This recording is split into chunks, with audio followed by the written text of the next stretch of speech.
ఎండతో మామిడికాయలకి వెళ్తున్నాము. వీడి మనసులో 100 బూతులు తిట్టుకున్నాడు. ఇటు సైడ్ ఉంది ఆ బ్యాక్ సైడ్ మా తోట. వచ్చా మామిడికాయలకి కనిపిస్తున్నాయి కదా మామిడికాయలు.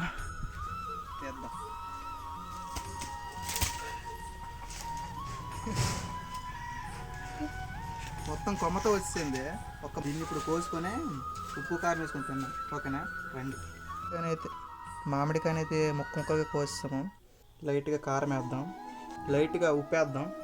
ఫైనల్ టచ్గా ప్లేట్స్ క్లోజ్ చేసి షేక్ చేయాలి. లైట్గా ఉప్పు కారం పెట్టాయి. ఇప్పుడు దీన్ని తిని ఎలా ఉందో చెప్తాను, చూడండి ఒకసారి. ఇప్పుడు ఇందులో ఒక పీస్ తీసి తింటాను, ఎలా ఉందో చెప్తాను.